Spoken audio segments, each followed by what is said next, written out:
Bienvenue à la dernière partie de votre émission 120 minutes Actu Soir. Ce soir, deux sujets vont meubler l'espace que nous avons devant nous. Le premier, dématérialisation des services étatiques au profit de la diaspora. Le renouvellement de passeports désormais possible en ligne. Et puis le deuxième sujet, Vodou Days 2026. Le gouvernement lance les demandes d'accréditation et de stand. Vous êtes béninois de la diaspora, votre passeport arrive à expiration. Plus de soucis, vous avez désormais la possibilité de passer votre renouvellement en ligne. Le gouvernement de la rupture l'a pensé et l'a concrétisé. C'est donc une information qui est capitale pour les Béninois de la diaspora. Désormais, on ne va plus perdre son temps. Désormais, on ne va plus perdre beaucoup d'énergie et beaucoup de ressources financières. C'est pratique, très simple en tout cas. Je ne suis pas la voix la mieux indiquée à le dire. Mes invités sont là, ils vont le dire. Il est à Bombo, bonsoir. Bonsoir, monsieur Eden. Bonsoir, chers téléspectateurs. Vous êtes juriste, merci de nous gratifier de votre temps. Allez, en face de Hilaire, un diplômé en sciences politiques qui nous fait honneur en répondant présent à notre invitation ce soir, Ronald Alia. Bonsoir. Bonsoir, bonsoir, et je suis très honoré d'être ici avec vous. Merci de votre disponibilité. L'autre qui ne manque jamais au rendez-vous, Espérance Ouessou, analyste politique. Bonsoir Espérance. Bonsoir Monsieur Sosquet, bonsoir chers téléspectateurs. Allez Espérance, désormais, il est possible de renouveler son passeport en ligne. Oui, une bonne nouvelle pour nos frères de la diaspora, et ceux qui traversent tout un calvaire avant de pouvoir renouveler leur passeport. Vous ne pouvez pas imaginer que à cause du simple renouvellement, les gens doivent quitter leur pays de résidence, rentrer au pays avant de se faire établir un nouveau passeport.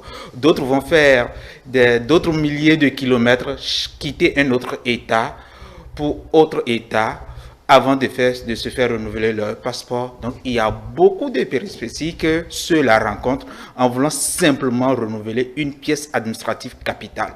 Je pense que c'est une bonne nouvelle pour les uns et les autres, surtout ceux de la diaspora, et je pense que nous ne pouvons que dire merci au gouvernement en attendant. Vous n'avez jamais souffert d'une expérience que vous avez envie de partager avec nous? Monsieur Sosquet, ne me titillez pas jusqu'à ce point. Bon, je pense que... On doit dire toute la vérité ce soir. Bon, ouais. Là, on va se dire un peu les vérités. Comme d'habitude, hein, je ne cache pas certaines vérités s'il s'agit de les partager. Vous ne pouvez pas imaginer que vous faites un déplacement hors du territoire et que au retour, bon, pendant votre séjour, le délai a été prolongé et que votre pièce vient à expiration. J'ai vécu ça personnellement une fois et je ne peux pas vous dire ce qui m'est arrivé. Je préfère, bon, je vais faire l'effort de le dire. Heureusement, j'avais 2 pièces pour voyager et heureusement pour moi, c'était dans l'espace UEMOA. Donc, j'avais ma pièce d'identité et puis j'avais mon passeport.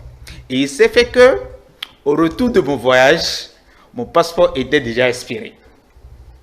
Mais mon passeport était encore valable avant le voyage, mais je devrais forcément effectuer ce voyage. Face à cette situation, heureusement pour moi, je dis vraiment heureusement pour moi, c'était un voyage dans la sous-région, donc j'étais obligé de rentrer maintenant avec ma pièce d'identité qui était à jour. Vous voyez, imaginez un temps soit peu que ce n'était pas possible pour moi de rentrer avec la pièce d'identité, tout ce que j'allais vivre, soit j'allais annuler ce voyage qui était quand même un voyage vraiment obligatoire pour moi. Je ne pouvais pas faire autrement. Le calendrier ne dépendait pas exclusivement de moi. Donc, j'avais cette obligation d'effectuer ce voyage.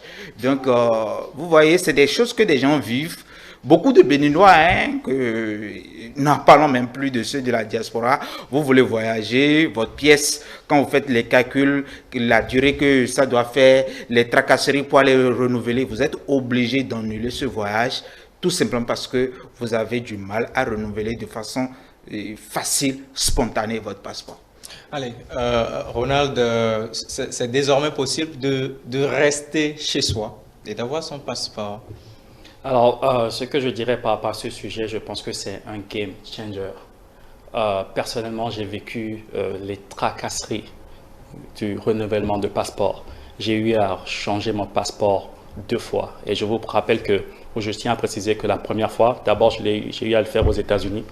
La première fois, j'ai manqué le rendez-vous. Et quand vous manquez votre rendez-vous, on vous programme à une date ultérieure dont vous-même, vous ne savez même pas. Des fois, on peut vous dire, écoutez, rappelez tant, on va voir comment on va faire. Et si vous avez peut-être des plans de voyage, si vous avez peut-être des meetings importants, il va falloir attendre. Et la deuxième fois aussi, j'ai eu à le faire. Et qu'est-ce qui s'est passé la deuxième fois?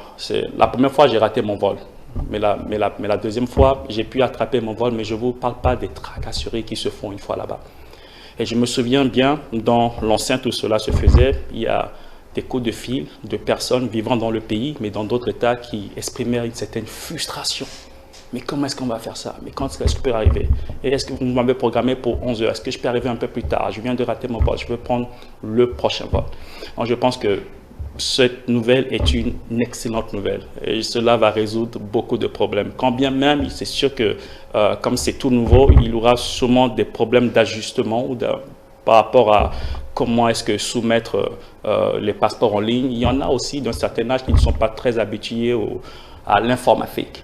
Et comment est-ce que ça va se passer? Est-ce qu'ils devront peut-être appeler l'ambassade directement ou l'endroit où cela se fait pour avoir de l'assistance? Donc tout cela sera mis en place, je pense, au fur et à mesure.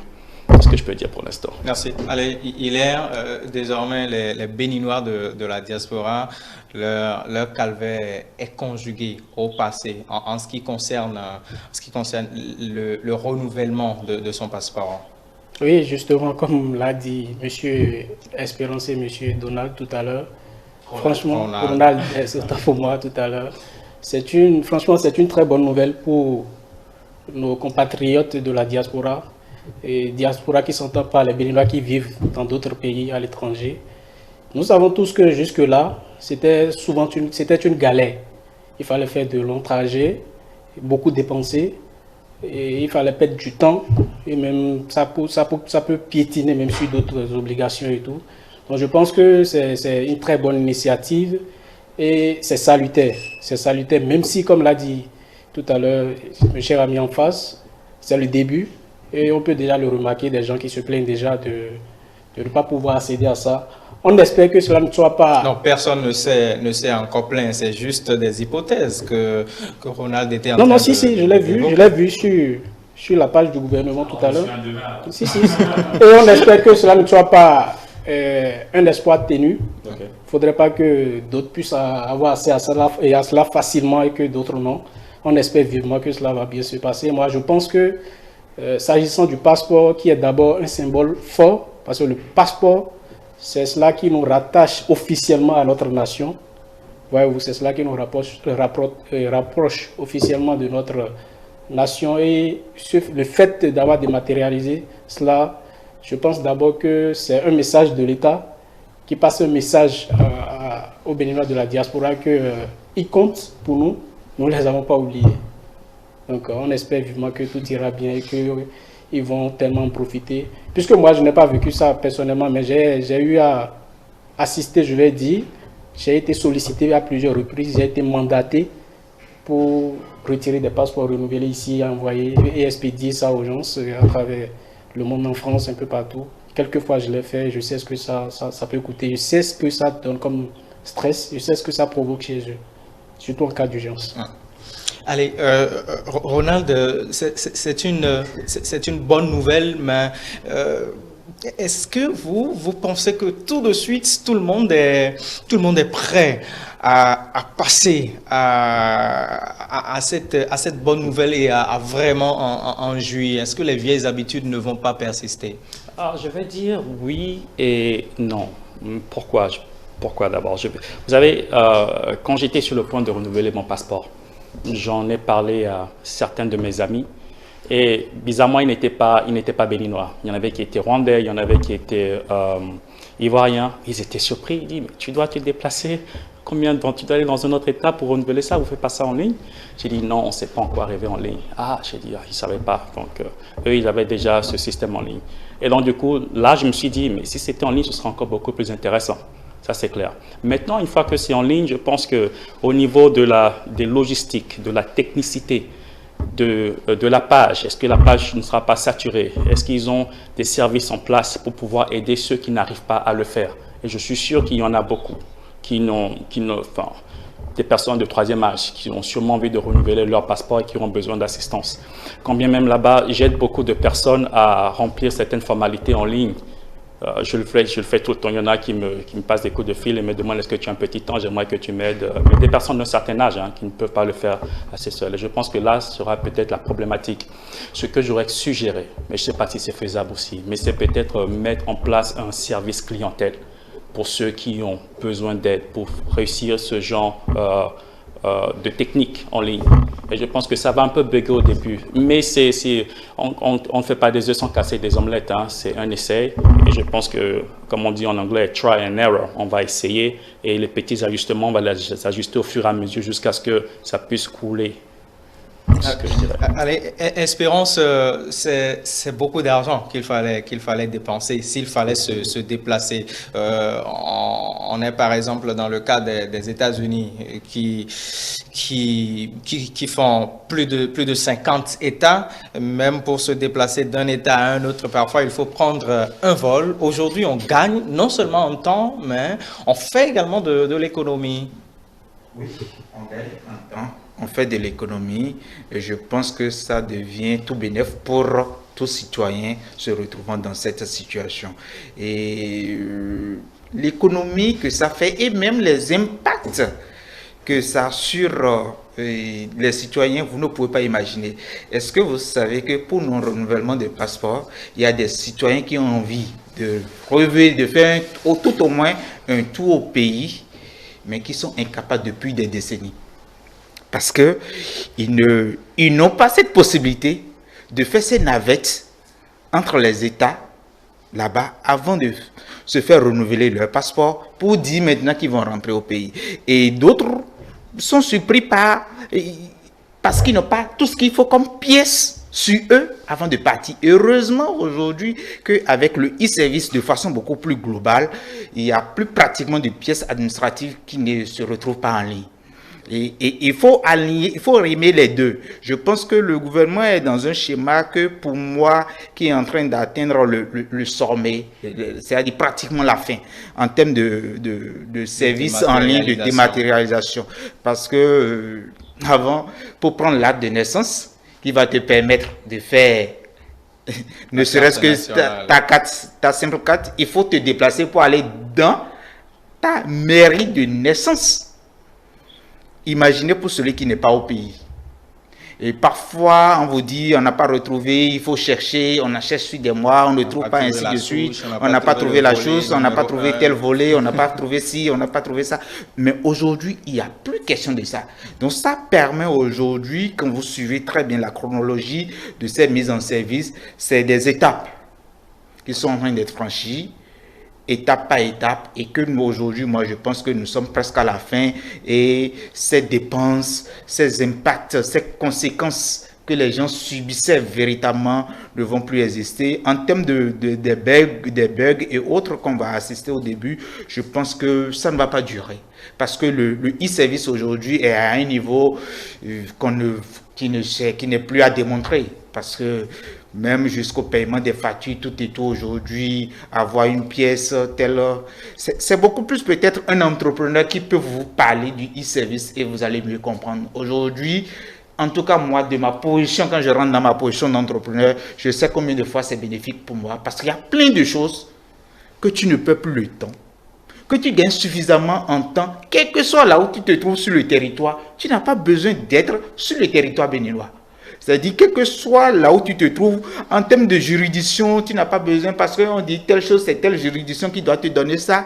Et même au Bénin, tu es obligé de faire des déplacements. Aujourd'hui, ce n'est plus le cas. Ne parlons même pas, même si tu es hors du pays. Tu prends ton téléphone, tu tapes, tu renseignes les données qu'il te faut, et tu as encore ta réponse, ou soit dans moins de 24-48 heures, en fonction de la pièce, tu as déjà le retour et tu fais ce que tu veux faire avec. Je pense que la dématérialisation de façon globale a quand même pu atteindre un niveau aujourd'hui qu'on peut véritablement dire bravo au gouvernement. Et pour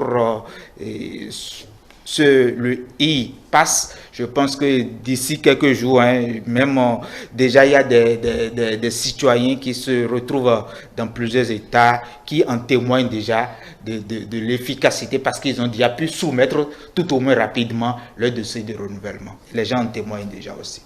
Ça, c'est la diplomatie 4G du Bénin qui est en marche. Et ce n'est pas sans impact économique, Ronald. En effet, juste un exemple, parce que moi, j'ai vécu la chose et j'ai des amis aussi qui ont vécu la chose. J'ai par exemple une connaissance du Bénin qui vivait au Canada. Et c'est pour le renouvellement de son passeport, mon cher ami a dû voyager du Canada jusqu'à Washington pour le faire. Et ça a pris un temps fou même pour recevoir. Et je me souviens que des fois, cette personne me parlait un peu de frustration, du coût de dépenses. Et la personne a dû aussi loger à l'hôtel. Donc, c'est tout un tracas pour pratiquement 2 heures de service. Et c'était pas très juste, c'était pas très équitable. Et donc, ce phénomène maintenant qui passe de paperasse à électronique, je pense que c'est, comme je l'ai dit tantôt, c'est un game changer. Et les choses devraient maintenant s'améliorer, à mon humble avis. On n'a plus besoin de réserver l'hôtel, de payer le billet d'avion, de payer le transport, avec tous les risques possibles. Avec tous les risques de savoir ce qu'on va manger là-bas. Et si on arrive là-bas, il y en a même qui arrivent là-bas la veille, dorment là la nuit pour être au rendez-vous le lendemain matin. En fait, c'est vrai que quand on en parle, c'est peut-être banal, mais vous ne savez pas le choc que ça joue sur chacun. Et aussi, on vous dit, ça va sûrement sortir d'ici 4 semaines, mais tu attends des mois. Et donc, c'est comme un épée de Damoclès suspendu à ta tête, tu dois patienter. Tu peux vraiment rien faire jusqu'à ce que ça se matérialise. Mais maintenant, avec le I, je pense que les choses devraient être meilleures. Quand bien même aussi, avec beaucoup de réserves, ne sautons pas de joie. Dès maintenant, il y aura je suis sûr qu'il y aura des ajustements. Avant que quelque chose ne soit bon, il y a toujours de petites difficultés au début. Mais quand même... Pas au niveau de la logistique centrale, mais au niveau des bénéficiaires qui auront peut-être les petits problèmes des premières heures. Comment est-ce qu'il faut renseigner les données sur la plateforme et tout. Bien sûr. Et j'espère aussi que ceux qui seront responsables de recevoir des coups de fil au cas où ils auront des problèmes, au cas où nous, personnes qui aimeront renouveler nos passeports par j'espère que ces personnes aussi auront l'entraînement adéquat pour pouvoir rapidement nous assister. Parce qu'il y a des personnes qui sont tellement impatientes et quand ils appellent, ils veulent la réponse tout de suite. Sans oublier que celui aussi qui est là-bas, il doit aller à un processus d'entraînement pour être sûr que ce qu'il donne comme réponse est juste. Donc voilà. Mais je trouve ça intéressant quand même. Je trouve ça intéressant. C'est la technologie, c'est la modernité. On avance. Et vous ne perdez plus votre temps. Vous ne perdez plus votre temps. Time is money aussi. Vous ne perdez plus votre argent. Allez, Hilaire, c'est désormais possible de rester chez soi, d'envoyer toutes ces pièces. Et puis après 4 semaines, le gouvernement l'a bien sûr appelé. C'est un travail de qualité qui se fait et vous avez au bout de ces 4 semaines votre pièce. Les impacts socio-économiques selon vous? Oui, d'abord, je l'ai dit tout à l'heure, c'est une avancée à saluer et cela entre dans la dynamique du Bénin modèle. Et aujourd'hui, c'est général partout dans le monde, tout le monde tourne vers la digitalisation. On ne devait pas rester en reste, donc je en laisse. Je pense que c'est à saluer. Le gouvernement continue de faire un effort et c'est la suite. C'est une suite logique. Parce que nous avons déjà connu la digitalisation de plusieurs choses. Déjà, comme l'a dit tout à l'heure M. Espérance, nous avons par exemple les casiers judiciaires que tu peux demander en ligne et le recevoir en ligne depuis chez toi, depuis ta position. Il y a les actes de naissance et il y a d'autres documents, vous voyez. Donc, je pense économiquement, il y a forcément quelque chose que nos amis de la diaspora vont gagner, parce qu'il y en a qui vont se déplacer, comme le disait tantôt M. Espérance. Il faut se déplacer, aller d'un état à un autre, il faut Si peut-être tu es en France, tu es dans une ville, il va falloir aller à Lyon où se trouve, je crois, l'ambassade du Bénin. Si tu es aux États-Unis, dans un État, il va falloir prendre un vol, te rendre à Washington pour pouvoir le faire. C'est de l'argent. C'est de l'argent et c'est du temps. Voyez-vous, c'est du temps. Moi, comme je l'ai dit tantôt, j'ai été sollicité plusieurs fois et j'ai été mandaté pour récupérer des passeports. Parce que tu déposes là-bas, tu fais les formalités là-bas, mais tu attends. Parce que c'est au Bénin que ça va quitter pour aller là-bas. Et je vais rajouter juste que des fois, même quand vous n'avez pas toutes vos pièces, vous devez retourner. Voilà. Et reprendre rendez-vous dans des mois bien après. Imaginez un peu la frustration. Donc, c'est du pain béni, il passe. Moi, je dis. Ouais, ceux qui ne sont pas patients, ce sont eux qui disent « Ah, je pense que j'ai trop attendu et pouvez-vous m'aider à la voir autrement ?» C'est là que je disais, bon, allez-y au consulat, faites une procuration au nom d'un frère, au nom d'un proche. Et comme cela, ils retirent le passeport ici et ils vont expédier. Il y en a qui ne savaient pas et qui attendent des mois pour pouvoir avoir leur passeport. Et je pense, sur le plan économique, et je vois que ça va être c'est un peu gagné déjà. Et c'est une très bonne nouvelle et on doit saluer cela, même si on va attendre de voir ce que ça va donner. Parce que c'est une belle réforme, c'est une réforme à saluer, mais c'est la mise en œuvre qui nous dira dans l'avenir ce que ça va donner. Ça ne pose pas problème, Espérance. Pour ce qu'on a déjà vu avec le gouvernement de la rupture, on ne se lève pas pour faire quoi que ce soit. Ce sont des études, c'est beaucoup d'essais à blanc d'abord avant d'amener au grand jour le produit final. Je suis totalement d'accord avec vous que ça ne peut pas être mis au grand jour sans des essais. Ça fait un. Et de deux, l'expérience qu'a déjà le Bénin, l'administration béninoise dans le e-service de façon globale, rassure que c'est pratiquement, ça va évoluer comme sur des roulettes et les difficultés vont beaucoup, même plus, moi je me dis, parce que le problème se pose jusqu'à présent avec le e-service pour certains, et quand vous ne renseignez pas très bien, vous n'avez pas le résultat qu'il faut à la fin et on pense que le problème est au niveau du service en ligne. Non, la plupart des difficultés, le problème ne se situe pas au niveau du service en ligne, mais le problème se situe plutôt au niveau du demandeur de service qui a peut-être mal renseigné ou qui a mal fourni une pièce. Ça devait être par exemple dans un format PDF, lui-même format Word ou bien lui-même un format photo. Donc vous voyez les difficultés. Donc quand c'est comme ça, ça va faire son circuit de traitement avant qu'on ne le rejette. Maintenant, même il y a d'autres... le système est tellement avancé parfois et vous constatez que quand vous renseignez même simplement mal, ça refuse. Ça ne prend pas. Ça ne prend pas. Et ceux-là, ils s'entêtent, ils se décroient, ils pensent que c'est la plateforme qui ne marche pas ou le service est en train de bugger. Non, ils ne sont pas patients pour contrôler véritablement les indications mises au niveau de chaque champ qui doivent renseigner. Mais quand vous lisez correctement les indications, ou bien si vous ne pouvez pas le faire, moi je demande simplement aux gens de se faire assister pour ne pas avoir véritablement des difficultés. Moi je dis, on n'est pas né pour tout connaître un jour, non, on est né pour apprendre. On est né pour apprendre. Ce n'est pas une honte de se faire assister par quelqu'un qui s'y connaît véritablement pour vous accompagner à renseigner pour avoir le résultat. Donc je pense qu'il n'y aura pas de difficulté majeure parce que le Bénin a suffisamment aujourd'hui d'expérience dans le e-service de façon globale. Allez, pour vous qui craignez, surtout le cas des personnes de troisième âge qui ne sont pas forcément habituées à l'utilisation de l'outil informatique, est-ce que, vu les explications de M. Roissou, est-ce qu'il y a encore d'inquiétude? Normalement, quand on se fait assister, ça passe plus facilement et plus rapidement. Oui, mais qu'on veut ou non, ces personnes vont se faire assister. Et j'ai eu la chance d'assister pas mal de personnes dans ce sens.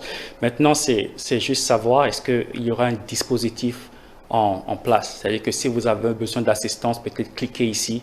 Il y aura peut-être une voix qui va parler avec vous, vous avez des questions à poser et cette voix va peut-être vous répondre. Bon, ça c'est encore de la technologie et ça nécessite aussi d'autres frères. Mais quoi qu'on dise, il y en aura qui auront besoin d'assistance, des gens d'un certain âge et ça ne va pas manquer. Mais comme on le dit encore, c'est nouveau, on est en train d'essayer ça Et c'est sûr qu'ils ont prévu ce genre de risque quand ils mettaient le système en place. Et on devra carrément anticiper. Allez, merci beaucoup. Quand on finit de renouveler son passeport, on revient au pays et on vient précisément à Ouidah pour les Vodundés. Ce sera du 8 au 10 janvier 2026. Et déjà, le gouvernement de Patrice Talon s'active pour offrir encore au peuple béninois de très beaux spectacles et présenter à la face du monde la destination Bénin comme une terre de tous les ralliements, une terre de grands ralliements. Alors, à partir de ce jour, les demandes d'accréditation sont possibles et les demandes de stand sont déjà possibles. Vous pouvez également le faire en ligne. Alors, vous, Ronald, qui avez de très loin vu tout ce qui s'est passé depuis que Vodundés est en marche, quel est le sentiment qui anime quand on est béninois et de l'extérieur, on voit tous ces exploits culturels et cultuels venant de son pays? J'aimerais comment faire une transition du e-commerce au Vodundés. Vous savez, avant le e-pass, si je ne me trompe pas, il fallait se déplacer et avoir ce contact avec les gens de l'ambassade. Donc il y avait une certaine chaleur humaine. Quand bien même vous faites le déplacement, arrivez là-bas, vous voyez quand même du beau monde. Mais maintenant, tout va se passer, vous n'allez plus voir beaucoup de personnes. Et quand j'étais là-bas, j'ai eu la chance de rencontrer M. Wadaï une fois. Et ça m'a fait plaisir. Et maintenant que je suis encore dans ce pays, on parle toujours de vaudou, on parle toujours de chaleur humaine. Donc avec le i, on n'aura plus de chaleur humaine. Mais avec le vaudou, on aura plus de chaleur humaine. Donc ça compense. Donc c'était ça ma petite transition. Quand on parle de Vodou Day, vous savez, je ne sais pas si ceux qui sont ici le savent, mais ça commence à avoir beaucoup d'impact là-bas aux États-Unis. C'est en étant par exemple aux États-Unis que j'ai entendu parler de ça. Et il y a beaucoup d'afro-descendants qui ont un intérêt particulier à cela. Parce qu'il y en a qui veulent savoir un peu d'où provient leur ancêtre et quelle culture ils avaient avant d'arriver là-bas. Et il y en a beaucoup aussi qui se mettent en ligne pour pouvoir acheter des billets et venir voir ça ici. Nous avons aussi par exemple le cas au niveau du Ghana où ils font Back to Africa. Et il y a cet engouement. Il y a cet engouement avec le Motherland. Avec de Motherland, de voir autre chose, toucher eux-mêmes du doigt la réalité de ce qui s'est vraiment passé et comprendre pourquoi le vaudou a été toujours diabolisé. Ils veulent voir ça. Et donc, il y a un engouement qui ne cesse de grandir là-bas. Et non seulement aux États-Unis, mais aussi au niveau des Caraïbes. Il y en a plein. Et j'en ai même rencontré qui me disent leur rêve avant de mourir, c'est d'arriver en Afrique. Et je dis, mais tu peux aller en Afrique, tu n'as pas besoin d'attendre. Mais le problème aussi, c'est qu'ils n'ont pas aussi d'attache ici. Mais il y en a qui sont vraiment traditionnels. Je dirais qu'il y en a qui sont nés là-bas, mais l'Afrique est née en eux. Mais le Bénin est une terre hospitalière. En effet, en effet. Et vous allez trouver d'afro-descendants plus africains que l'Africain même qui est ici. Et je dirais que c'est beau. C'est-à-dire quoi? C'est-à-dire plus africain que l'Africain même. Que l'Africain, c'est-à-dire qu'ils vivent africains, ils s'imaginent africains. Alors que des fois, l'Africain d'ici qui parle là-bas, il y a un peu ce complexe, ça. Eux, ils pensent même qu'ils sont africains. Je dis, vous êtes africains, mais ne pensez pas aussi que vous êtes plus africains que les autres. Et ça, c'est notre débat. Je dirais que c'est un peu plus complexe. Les réalités sont différentes. Il y en a qui veulent partir et il y en a qui veulent revenir. Et le Vodou Day attire beaucoup de personnes. Ça, je peux vous le promettre. Vodou Day, ça attire beaucoup de personnes. Ça, c'est le regard de celui qui est resté au-delà du pays, au-delà même du continent pour observer. Vous, de votre côté, est-ce que vous voyez la même chose en toute honnêteté? Oui, justement, aujourd'hui, je vais dire depuis l'avènement du Vodou Day, parce que peut-être les gens ne le savent pas, la fête se faisait avant. C'est récemment, je pense, 3e édition, ça doit être au 4e édition que c'est devenu Vodou Days. Et je pense que Vodou Days, maintenant, ce n'est plus juste une fête. C'est un rendez-vous spirituel, c'est un rendez-vous culturel. Et je pense qu'à travers cela, le Bénin, c'est devenu une vitrine à travers laquelle le Bénin montre au monde entier ses réalités. Et il assume. Vous voyez? Et là-bas, ça, c'est pas seulement le vaudou, justement, faites le vaudou, mais il y a aussi les artistes qui vont se faire découvrir. Il y a les artisans, des associations, des entrepreneurs, il y a la gastronomie qui se fait. Vous voyez, donc c'est un tout. Et je pense que l'appel à l'accréditation, déjà, c'est une mesure d'inclusivité et de transparence. Vous voyez, ça va permettre à tout le monde de participer. C'est une sorte de porte ouverte pour tout le monde. Vous avez la possibilité de participer. Et cela fera de la fête de cette édition, je pense, un succès collectif. Je pense que ça fera le fait de faire un appel, de lancer un appel d'accréditation. Ça va permettre à tout le monde, tout et chacun de nous, de pouvoir participer. Et cela fera peut-être pour cette édition, pour cette édition un succès, pour cette édition un succès collectif. Vous voyez, donc je n'ai pas encore eu la chance d'assister directement, mais je le vis. Je le vis, si tu es déjà au Bénin, je le vis. Et récemment, je pense, le porte-parole du gouvernement l'a dit, actuellement, il a mis au défi quiconque ira à Ouidah et trouver encore des hôtels qui ne sont pas encore pris. Oui, c'est déjà un message, c'est un signal fort. Espérance. Oui, déjà des appels à candidature pour avoir son accréditation ou pour avoir son stand d'exposition. Il faut comprendre simplement que Vodou Days est devenu carrément tout un label pour le pays. Et quand on parle de label, sachez, ça devient alors une marque commerciale très forte. Avec cette visibilité, vous êtes opérateur économique, vous êtes artisan. Ça peut ne pas être sur les 3 jours de manifestation, mais soyez sûr de remplir votre carnet de commandes. Soyez sûr de faire de grosses affaires à partir de cette participation. Ça, je sais de quoi je parle dans ce cas-là. Quand vous participez à des événements comme ça, planétaires, parce que Vodou Days, ne pensez plus que c'est la chose du Bénin. Non, ça a déjà dépassé le Bénin. Ce n'est plus une question du Bénin. Je pense que les gens seront en train même de nous envier ou bien seront en train de réfléchir à comment procéder pour rentrer carrément dans l'organisation des grosses boîtes événementielles. Je pense qu'elles seront en train de réfléchir pour voir comment entrer dans cette organisation parce que ça devient un truc carrément international, pour ne pas dire ça a pris l'allure, l'envol de très grands festivals internationaux.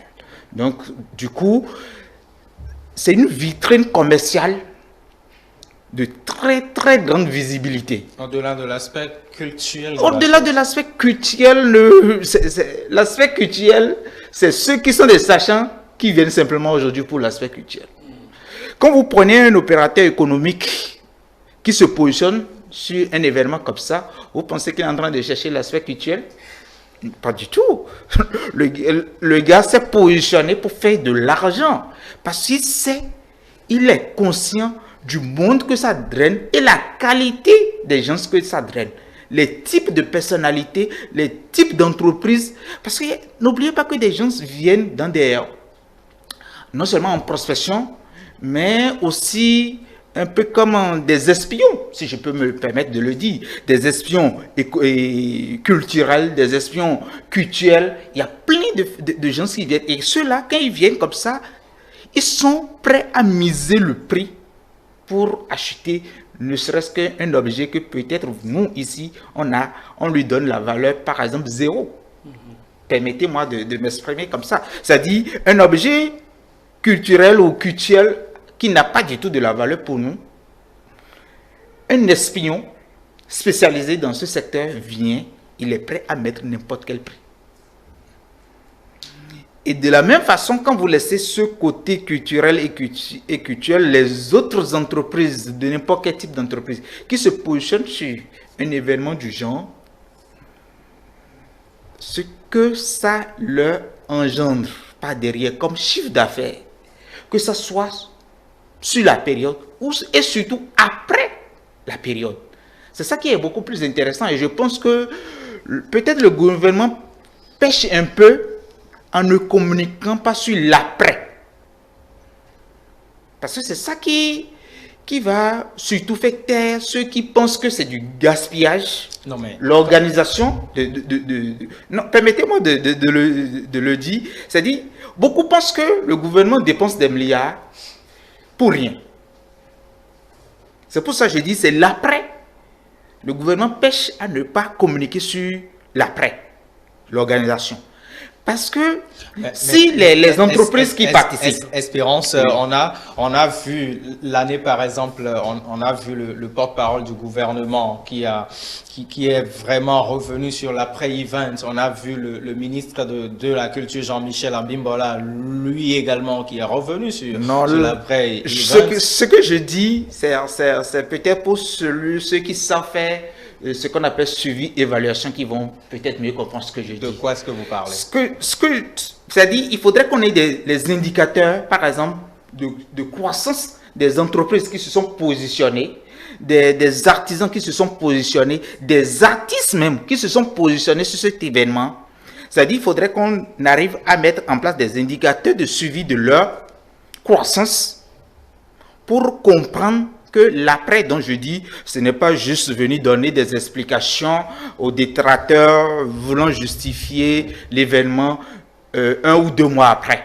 Ce que je dis, par exemple, le bilan de 2024 devrait être fait actuellement, c'est-à-dire à la veille de 2025, en prenant en compte les chiffres d'évolution des entreprises, que ce soit entreprises, que ce soit artistes, que ce soit... Je pourrais même dire personnalité. Vous ne pouvez pas savoir combien de valeurs, même simples, des personnalités prennent en participant, par exemple, à cet événement. Vous ne pouvez pas imaginer combien de contacts d'affaires que les hommes d'affaires nouent en participant à cet événement. Et vous pensez que le gouvernement de la rupture... Non, moi je pense que le gouvernement fait véritablement de la normocommunication sur l'après, c'est-à-dire sur le bilan de l'événement. L'aspect normocommunication, c'est révolu depuis. Non. Sur ce plan, monsieur, et permettez-moi de dire que moi, ça c'est mon avis personnel. C'est vous qui le pensez. C'est mon constat, parce que je suis dans le pays, je ne suis pas allé ailleurs, je suis dans le pays, même si je sors, c'est quelques jours, je reviens. Donc, je vis et je n'ai pas encore constaté ce que moi je veux. Ça peut être même un bulletin que le gouvernement sort pour qu'on sache véritablement les impacts. On voit simplement les impacts sur les hôtels.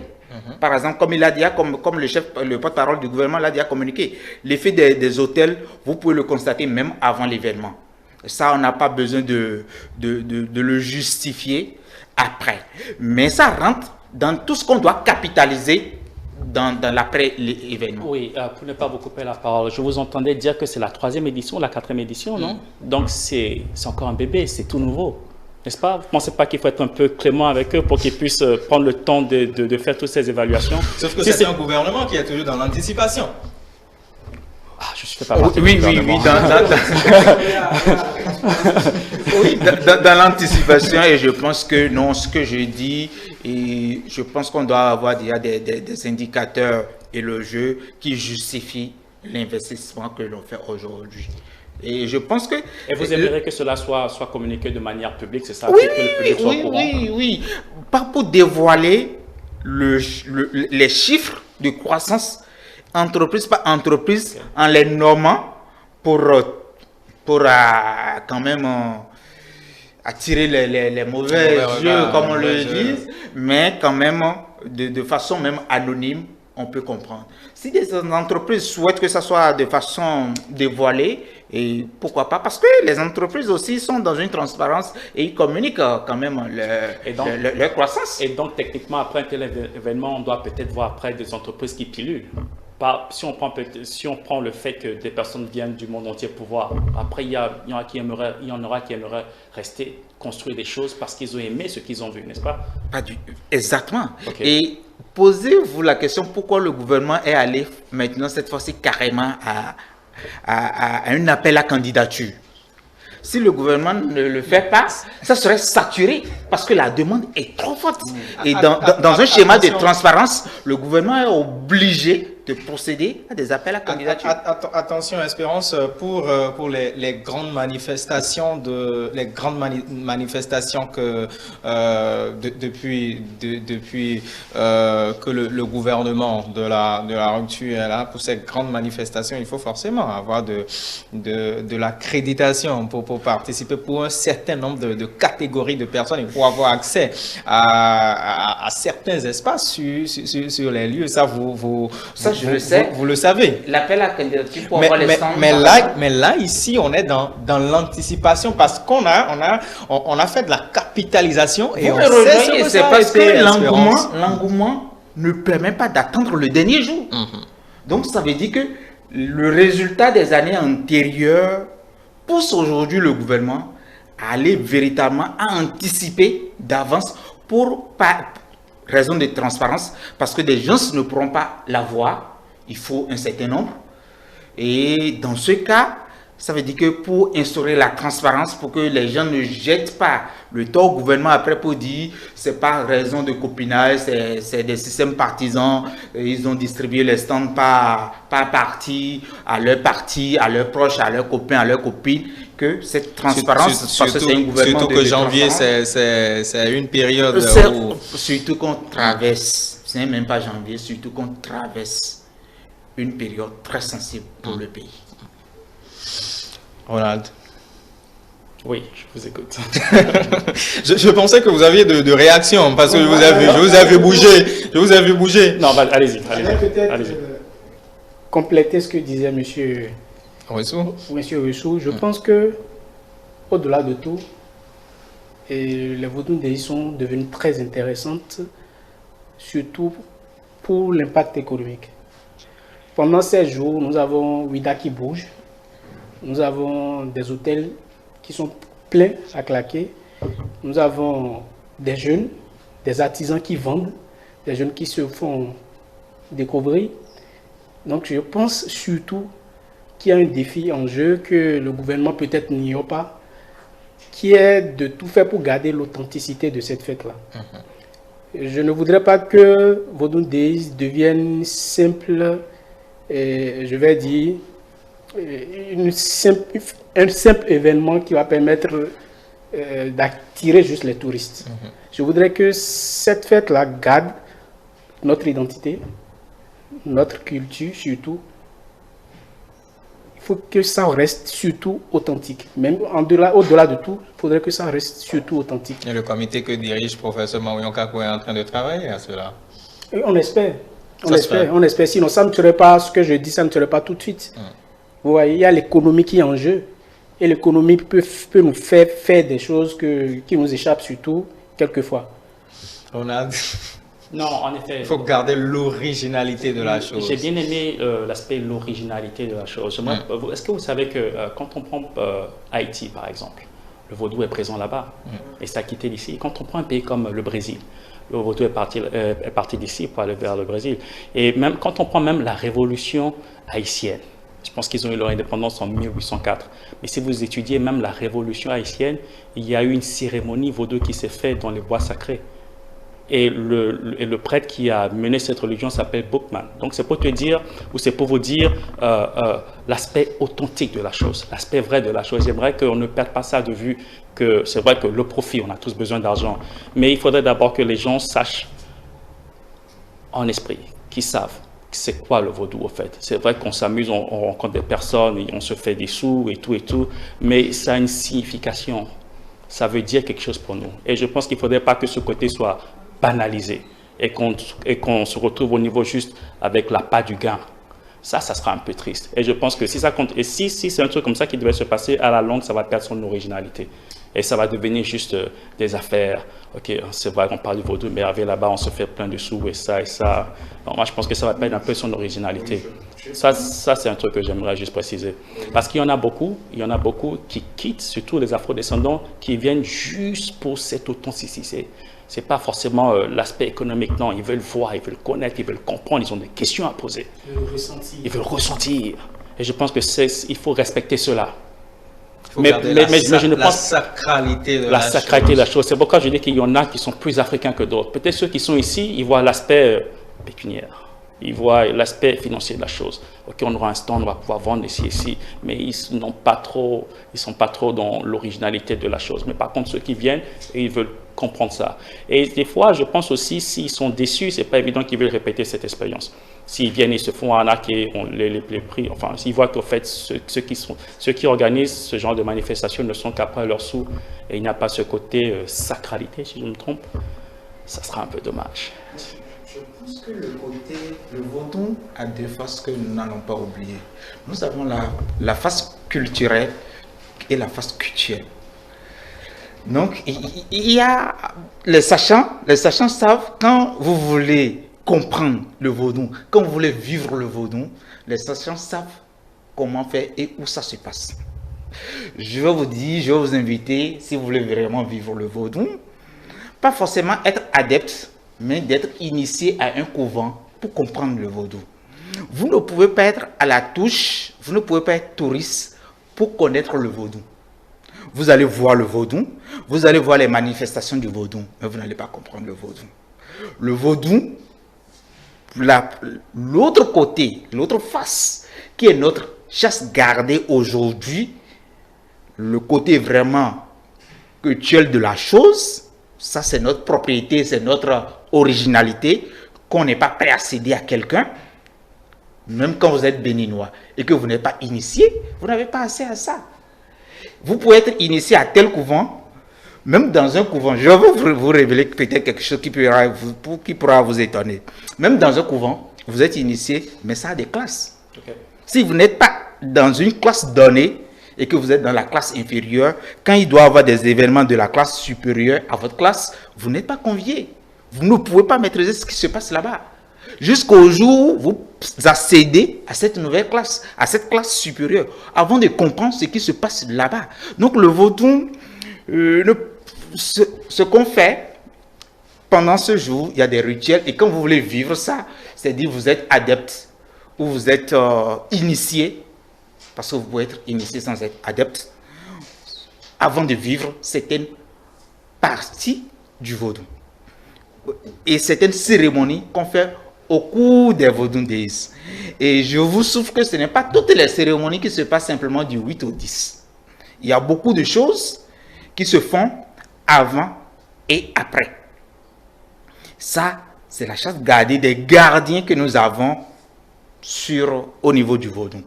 Et quand vous laissez ça, il y a ce que nous devons exporter, ce que nous pouvons partager avec tout le monde, qui est la face culturelle de la chose que nous permettons, que le Bénin permet, que ce soit aux descendants, à tout le monde, de venir vivre.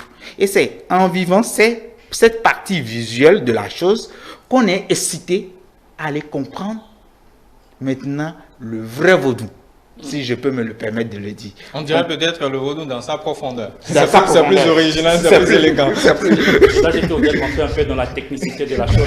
Je ne m'attendais pas à une réponse aussi approfondie. De connaître. Non, c'est pas vraiment de connaître. Voilà, l'idée, ce que je disais, c'est de vivre. Pour que les gens vivent le vaudou, ils vont voir le spectacle. Justement. Le spectacle, tout ce qu'on permet aux gens de voir à travers ces danses, ces rituels. Il y a des rituels qui sont des rituels publics, il y a d'autres rituels qui ne sont pas des rituels publics. Donc, il y a tout ce qu'on permet aux uns et aux autres de vivre de façon normale. Et c'est ça qui attire aujourd'hui les gens.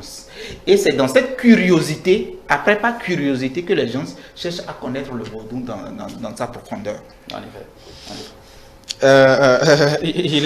Il faut impérativement garder l'aspect sacré de la chose. C'est vrai, au départ, certaines personnes ont cru que l'aspect culturel de la chose serait mis de côté au détriment de l'aspect culturel. Mais attention, les gardiens ont crié et puis désormais on fait la part des choses pendant ces moments-là. Oui, justement, ce que j'essayais de dire tantôt, c'est que il faut que le vaudou reste ce qu'il est pour nous. Il faut que cela reste notre profonde identité de spiritualité culturelle. Il ne faudrait pas que, je vais dire, l'engouement que les étrangers ont commencé par avoir pour le truc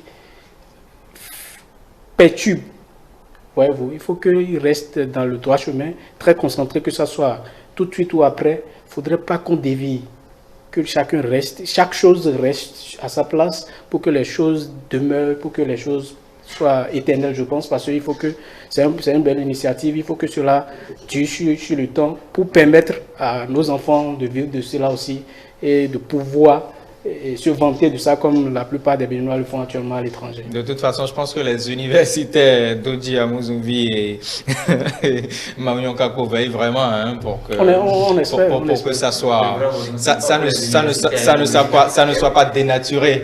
Non, mais si jusqu'à ce point, on revient à la source, on revient à la souche pour vraiment garder la chose, c'est montrer combien c'est important. Mais là, c'est le reste, c'est que ça se remarque dans les faits et dans les pratiques.